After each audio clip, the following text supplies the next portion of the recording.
Heyo, welcome everyone to Today in the Scene by Indie Arcade Wave. I'm Joe, your host, and here on In the Scene, we dive into what's happening in the arcade space, from new indie developers, arcade owners, and operators, and just news in the space in general. Now, the Indie Arcade Wave website is live, so if you're looking to add a indie game to your collection, feel free to jump on there, scroll through. If there's something you want to add, just let me know, and we'll put you in touch with the developer so you can get one in your arcade or your personal collection. They go great in the basement too. Now, we're going to dive into the KQ scene a little bit. We interviewed Josh, one of the creators of Killer Queen, a couple of weeks ago, and we're going to talk more about the community, about the space, and like building around that. So we've got Nick from Logan Arcade, who runs their space and is also a competitor in the space. So, how you doing, Nick? What's up? How you doing, man? I'm great. I'm great. I'm glad to have you on. You've I'm been glad to be watching here. for quite a while, so it's always nice to meet someone that found the show, and then I met you because of the show. So Yeah. um, let's just have you introduce yourself, man. Like, who's Nick? What do you do? Yeah. Okay. I work at Logan Arcade as main stream technician. I started the stream program there in like 2021-ish when we reopened after the pandemic. I also am the main Killer Queen technician there. Um, I forgot about that. Um, and I am a very active community member and competitor in Killer Queen as of, I don't know, 2017 or so. And I'm also a very active community member and tournament organizer of Street Fighter Third Strike. And then I am a filthy casual pinball player. I agree with the filthy casual pinball player. I wish I was better than I am. You guys have a really good lineup of pins in there too, so Yeah, you get to play like all the awesome stuff. You're so close to Stern, so you guys are like the ones that are demoing new pins too, which is we freaking are. awesome. It is awesome. It's a rare treat. It's really nice. The John Wick you guys have is a little too sensitive. I tilted on all three Oh balls, man, so I agree. you might want No, to look at I that. totally agree. Let's Uh, let's talk about events. So like obviously you got into KQ pretty early. You said 2017-ish. You guys had the first KQ, I think, off the floor. So just kind of talk about how you got into the Killer Queen scene. Yeah, I started going to arcade bars around like pretty regularly around like 2015 or so when I was like I was in art school and I was kind of doing like new media stuff and in my friend and obviously I've been playing video games since I was a kid or whatever, but I really started getting into arcade bars in general because I would go to the Emporium and the first Emporium in Chicago, the one in Wicker Park, and they had this indie arcade cabinet that was, like joysticks and buttons, but it had like a Steam profile on it that had all these indie games that they would just rotate in, and me and my friend would go and play Nidhogg like for hours.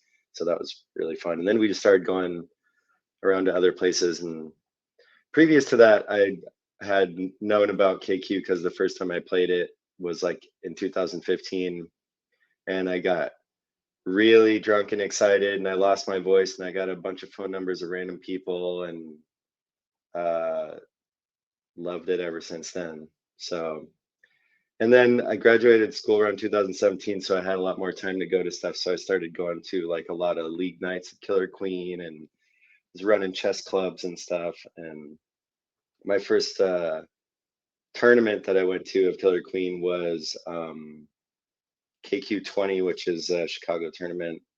And my first travel tournament was Bumble Bash 2, which was in Minneapolis. So, and I've been going strong ever since.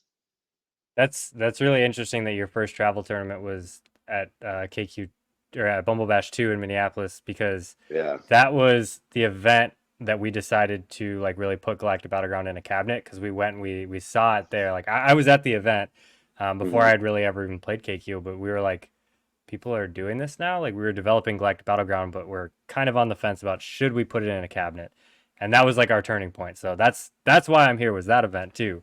Um, and yeah, Hell I mean, yeah. Uptown Minneapolis is awesome. So it's cool that Place is you have all this wild. experience with the indies.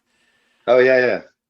Yeah. And yeah, and that got, I'm kind of generally like into indie games, from being like a Steam user from like way back in the Counter-Strike 1.5 days. And as it turns out, my brother-in-law is an indie game developer who made a pretty popular game called Kentucky Route Zero, and he was actually the one who put that indie arcade cabinet at the Emporium that I found out way after the fact, which was just, I guess kind of coincidental, but not really. I wouldn't put it past him to do something like that and not tell anybody. Right. Yeah, I So mean it's cool little project to do, get indies into an arcade, especially if it's your local spot, it's always fun. Let's talk about some of the events around. So like you said, Street Fighter, you do pinball, you do KQ. yeah. There was a huge KQ event that you guys just did. What was hmm that like? And is this a bigger role than you've had it there in the past? I did both. I was a big part of both this one and the one last year, which was KQ35 and KQ40. The Generally speaking, the KQ Chicago Fives, as we call them, are the big open, the KQ Open of the year, besides Bumble Bash. And there's a couple others around the country that are doing as big and differently better stuff than the Chicago Fives.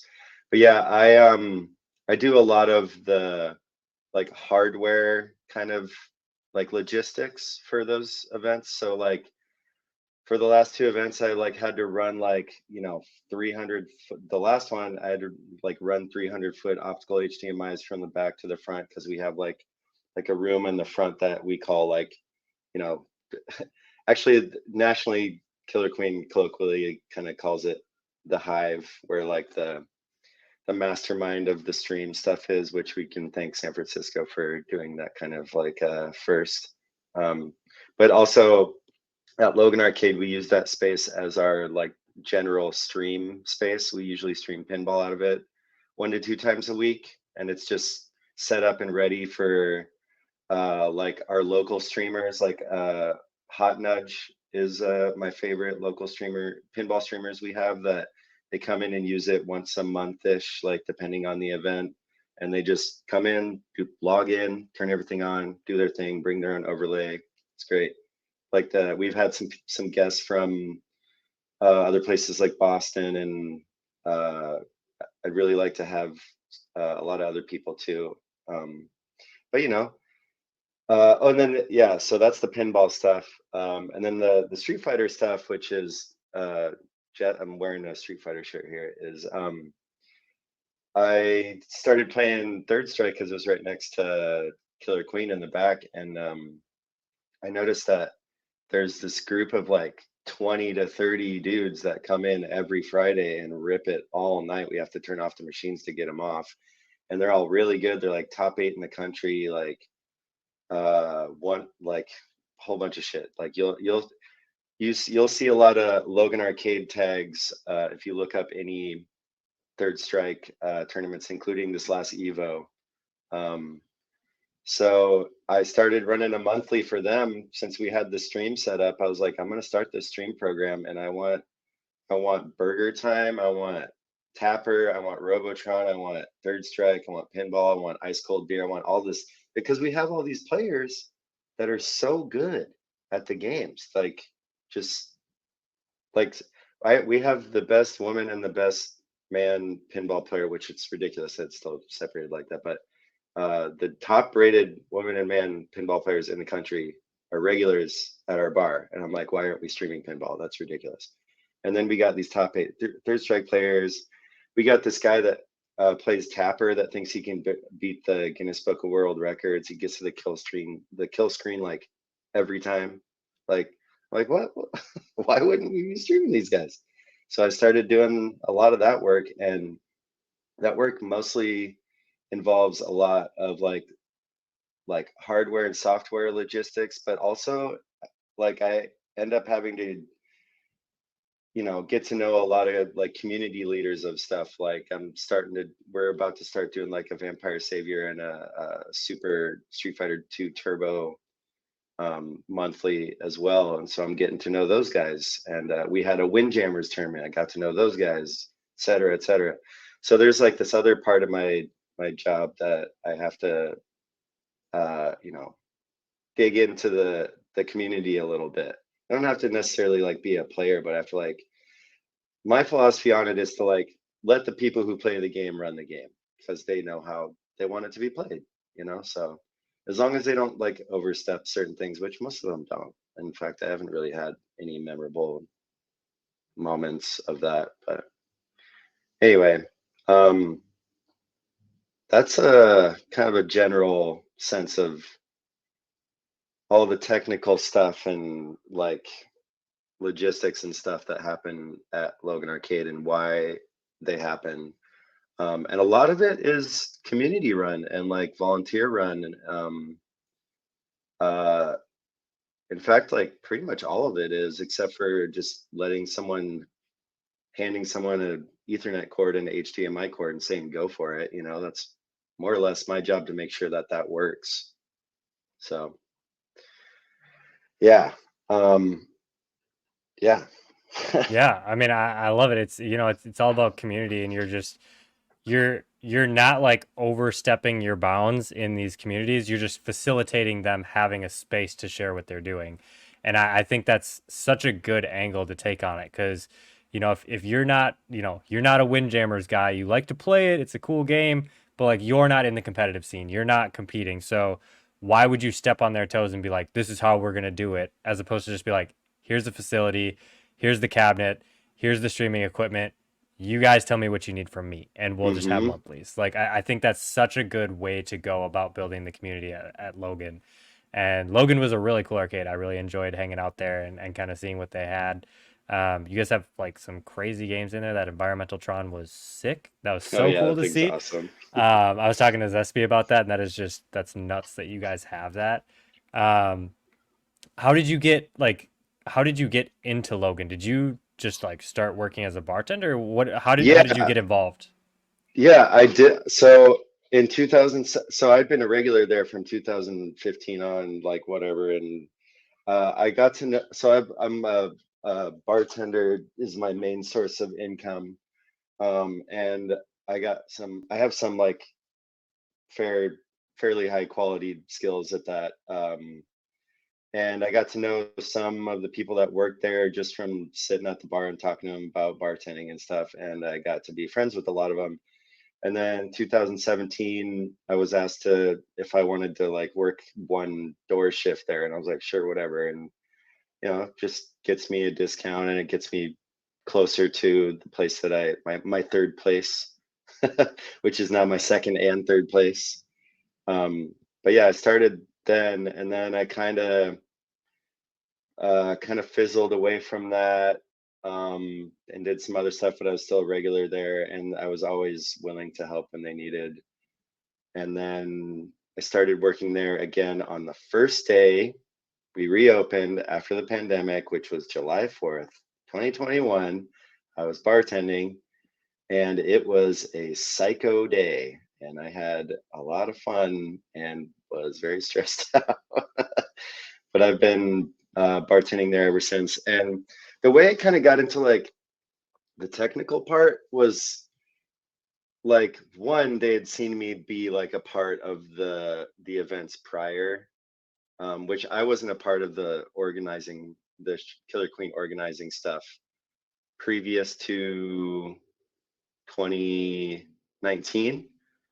I think yeah, because we did KQ30 was in 2019, and I was ramping up into it at that point, and then we started doing stuff, and then the pandemic ruined, kind of ruined everything. I'm only going to say pandemic one more time. Done with that word.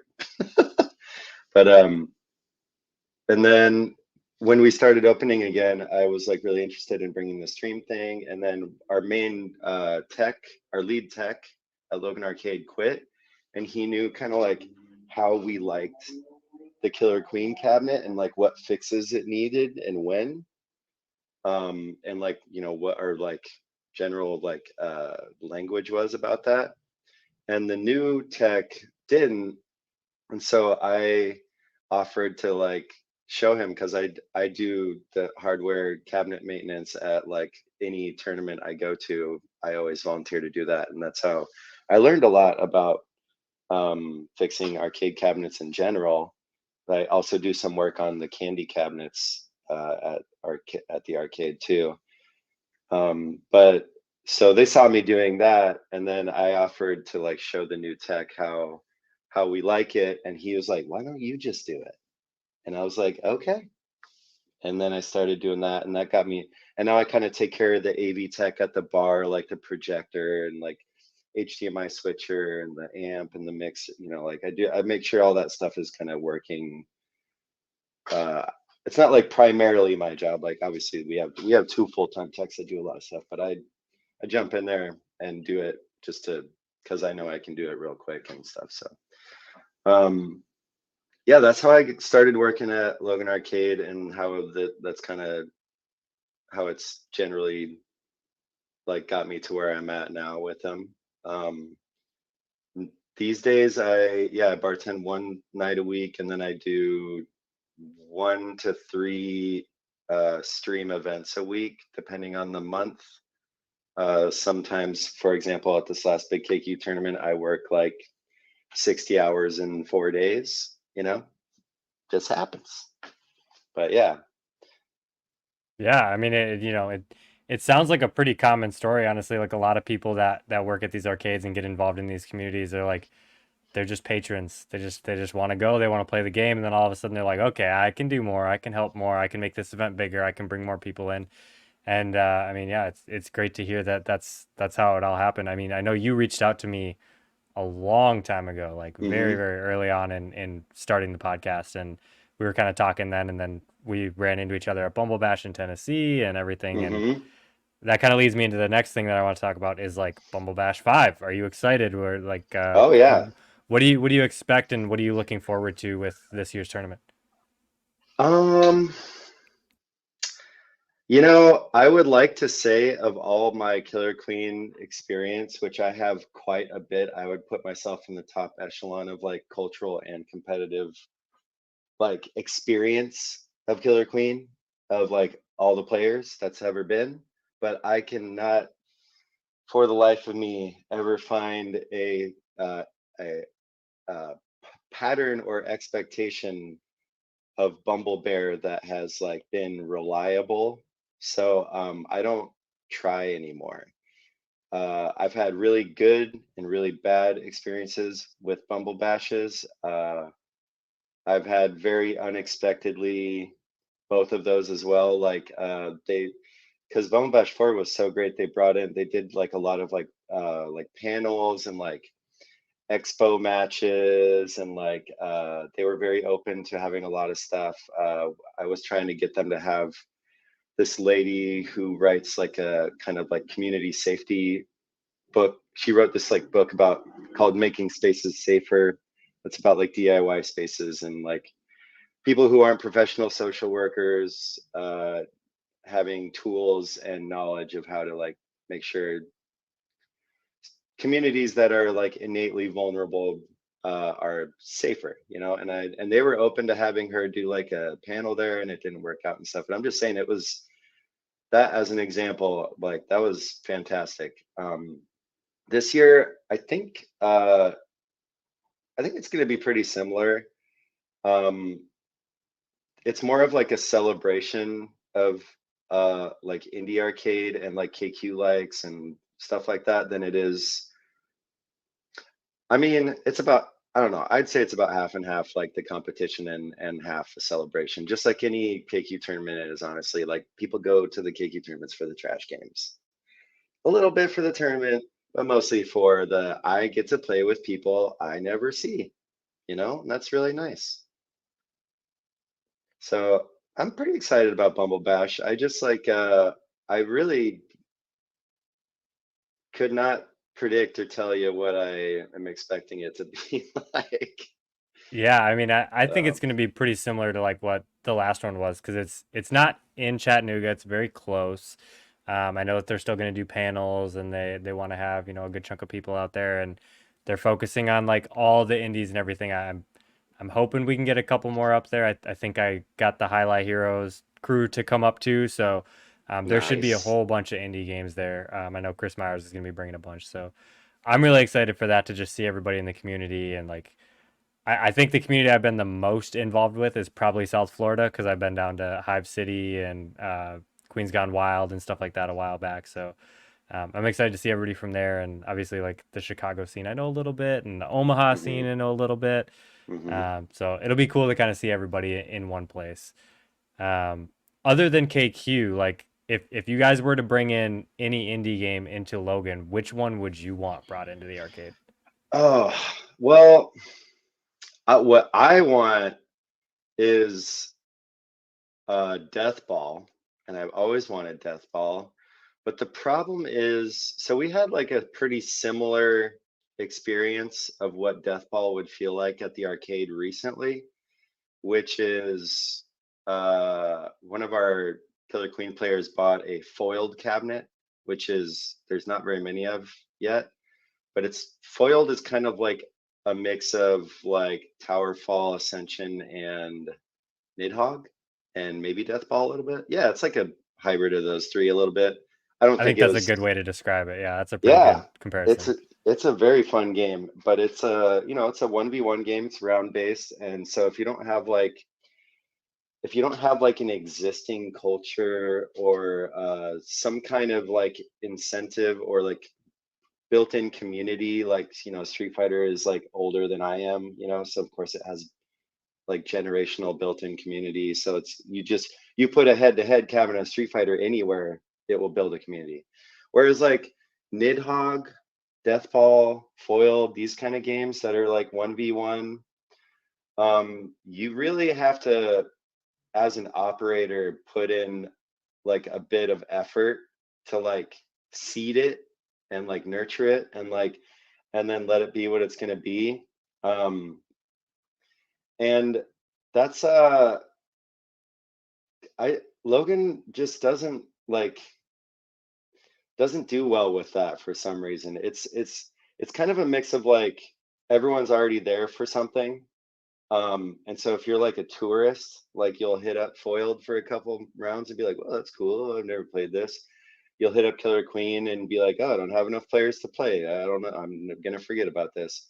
You'll hit up Street Fighter and be like, I know Street Fighter, and you'll hit up Pinball and be like, I think I know what Pinball is, but I don't, and I don't care. Whereas like everyone else who comes into Logan Arcade, like 90% of the people who play games at Logan Arcade, even on the weekends, are there for a reason. They're there to play Street Fighter and then they leave. They're there to play DDR and they leave. They're there to play Tapper and they leave, etc. So it's like you got like if you're gonna put an indie game in a place and expect it to stay there like sustainably, you gotta maybe have more of a like a transient like foot traffic kind of place first, because that's not what Logan Arcade is. It's on this weird corner. It's not really far away from stuff, but it's definitely not something that people just walk by and go, "What's that?" You know. So I don't know. I guess I love Death Ball deeply, and I would love to have that there, but I just don't know when that's gonna happen. I think that's a really fair point. I mean, I think you brought up a really good like, just an analogy for it is like it's the same as KQ. Like KQ can do very, very well at certain locations and do very poorly at other locations. And it's Hmm. all about how much the arcade itself wants to nurture the community because once you build up a big enough community, it's going to sustain itself. But really Absolutely. that's the thing with these indies is like I think that some of them are a little more casual than others and can do very well just on their own, but a lot of them do need nurturing from the community, whether it be someone at the arcade sets up like event nights where you have tournaments, or you do like free play nights, or you do like Hmm. a play this, get a drink, whatever kind of incentive Oh you're yeah. going to have, or a launch party, something Yeah. to really like cement the fact that this game is here. It's going to be here for a while. You can come play it. Like, let's build a space around it. Yeah. I want you to be aware of it. I want you to have access to it. And and that actually, so I do what you just said was like the person, like who is the person doing that? Like that's almost exactly what I've been trying to do at the arcade Hmm. for a while since I started the stream program, because the stream makes it more accessible because people can see it from their house, and they're like, I didn't even know Logan Arcade existed, let alone it had my favorite fighting game that people play. I'm gonna come out and play it now, you know? And you know what? That's actually another thing about all that is that I've noticed from like running all these, or like being at least tertiarily like a tournament director of, if not like primarily, um, between, especially between Killer Queen, Street Fighter, and Pinball. I've noticed like kind of this. I've kind of like come up with this theory of like the actual game development and how it like kind of seeds like the manifestation of like what a community will like look and act like and how it will practice. And pinball is kind of the one that like cemented the theory for me, because I came in Killer Queen and I was like, oh, this is great. Like it's like it takes all the Xbox Live out of the multiplayer games. Like if you're an asshole, you get looked at funny and no one wants to play with you anymore. So you have incentive and like direct feedback not to be an asshole, you know? And like you also can't just play by yourself. Like you can't be a solo YOLO player like on Halo or something, you know, like you got, and Halo, that's probably not a great example, honestly, um but anyway, so I came from that and then I started doing Street Fighter stuff, and I had kind of a hard time with Street Fighter at first because I was so used to how Killer Queen was very like team-based, familial, supportive, code of conducts were written, safety is important. Um, like there was a lot more openness and a lot less like uh, clickiness and gatekeeping than I'd ever experienced before. And Street Fighter, I immediately noticed a lot of like grandfathered in gatekeeping and like stuff like that. And I attributed it to like just like the people that were there that just happened to be the people. And I actually like kind of realized later that I don't think that's what it was. I think it was more so that the game itself, a fighting game or a PvP game, especially a 1v1 game, is specifically made so that you are to build your own like technique and ego. And so it is then built into the game that you are going to uh, learn from and sabotage other people's egos and techniques. That's what like downloading a character is, or what all the fucking Twitter shit talking, getting in your head stuff is based on, right? And and the way that I kind of got to this was like oddly enough, just the smallest thing. I was like starting a stream and I from KQ, you put the chat on the overlay, and everyone's like, oh, that was a sick play. Oh, they're playing so well, blah, blah, blah, very supportive. I'm putting the chat on the overlay at the Street Fighter, and I'm getting like a lot of discomfort from people, and they finally kind of like, well, very quickly actually kind of tell me they don't really need the chat on the overlay. And I'm like, why wouldn't you want the chat on the overlay? That's like part of the experience of it, is like the watchers and like the hype. And they're like, they didn't really have a good answer. And so I like thought about it more. I was like, oh, it's because there's a lot of toxic shit happening in that chat. And like you like are okay with it being there as long as like you can like control it a little bit like as the operator. But that also translates into like how the community is run, you know, like there'll be someone who hogs the cabinet a little bit, and someone who doesn't know him comes up and is like, why is this dude hogging the cabinet? And they're like, it's not a big deal. I'm like, what do you mean it's not a big deal? Like, like, have you been conditioned into this, you know? And so like there's Street Fighter, there's the fighting game stuff, and like you look up any video in you look up fighting game anything, Melee, you name it, there like you're guaranteed two-thirds of it is some highlight of someone going nutso toxic on the stage and like screaming or like almost getting in a fight or something. Whereas you go way over the other side to Killer Queen, you go to any Killer Queen tournament, especially now that it's been like matured quite a bit, everyone has played with everyone. And so they don't even care who wins anymore. They just want to see sick shit. So like I'll be playing in a upper part of a tournament in Killer Queen, and if someone does something nasty sick to me, I'm not even mad. I'm like stoked about it. And it happened to me. You know what I mean? That rarely happens in fighting games. You know what I mean? So like, and then the middle part, the one that kind of like glued this theory all together for me is pinball, because pinball is both PvP and PvE.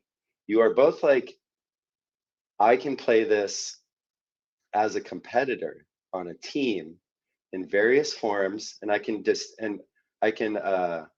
come up with strategies that are for competitive strategies, as in like I need to make this many points. So here is a mini strategy to make this many points to beat this person, right? And then there's also like similar shit that I just said about the fighting game stuff, that you're like kind of sabotaging people's techniques or learning from them, where there's this guy at Logan when he's playing in the monthly competitive pinball thing, and someone asks how like a certain thing works on a certain machine, how like a mode cross with this or whatever. um he doesn't answer until after the match. He's like very solid about being like, I you tell them after the match, because it's a competitive, that we're playing a competitive game, so it's like fair for him to say that, you know. But then like there's this whole other side of pinball that's just like people want to play to beat their own scores, and they want to play to like teach other people how to play like that. There's like a very like clear divide of like, this will never have IFPA points in it, and this will always have IFPA points in it. And there's very different behaviors in the both of them that I attribute, like, you know, to KQ, or like not attribute to, but like I feel very similar concepts are in polarizingly in the fighting game community and Killer Queen. So it's like this perfect weird middle ground. I see like both things happening. It's and I think like back to the theory is like how the game is made will manifest how the community is, which is pinball is both, right? It's got a 4 player thing on it, but it's also, you're not playing anyone directly. You're just playing against like physics, you know? So it has both. Like it's kind of that simple. Yeah, I think it's like that's actually a really good way that you broke that down, because like you're so right that the KQ community is very supportive and very kind. Like you can see people like talking trash on the cabinet, but it's all in good fun. And like after the game, everybody's like, "Yep, good game. Like that was great," or "You did this and that was insane." And the fighting game community is like completely the opposite. It's like there's respect there, like you respect the other player, but you're gonna talk shit right in his face, and you are not gonna hold back. And when you beat him, you're Yeah. gonna pop off, and you're not gonna care what you do. Like that is Yeah. very true of like the ego on the fighting game side, and then pinball is like, you know, you're not directly beating someone else. Like your points No. may beat that other person, but the only person that's gonna lose that game is you. Like the cabinet's gonna Mm-hmm. beat you. So Exactly. you have to play every single one of those scenarios differently because of it. You're right. The way the game was developed, the way it was created, is Yeah. exactly how the game ends up playing in a competitive space. I think that's a really good way to break that down and kind of look at it. And you see it through all the games, like especially like Yeah. the online Call of Duty, Halo, stuff like that. You Oh can yeah. you can see way more on the fighting game community side of it than the Oh yeah. KQ side. Um, yeah, man. Yeah, I it's mean, funny. that's One funny thing that's kind of similar to that. I just learned like 2 days ago. I'd never played Minecraft, but apparently there's some creature in Minecraft that comes out when you've been playing for a long time. And that's hmm. the only time it comes out, is when you've been playing for a certain amount of time, and it like bugs you. So it's like they're trying to put a feature or like a part of the game in to be like, don't play this for 12 hours straight. Otherwise, I'm going to annoy the shit out of you. You know what I mean? That's funny. I've never played Minecraft either, so I don't Yeah. even I didn't know anything It's like about that, but some that's weird funny. owl-looking creature. I forgot what it was Hmm. called, but I just read about it a couple days ago, and I was like, "That's what I'm talking about." You got to build in breaks to the game, like, Yeah. If or you're playing for 12 that's hours on Minecraft, you got to get off. You got to turn that off. Um, but yeah, man, that's really all I had. That's just kind of what I wanted to check on and, get to know what you do at Logan and how involved you are with the community. So I guess like to wrap everything up, just give shout outs to anybody you want to shout out and I guess any social media links that you want to plug. Oh man, there's so many different. Oh man, that's way too much. I love all my people.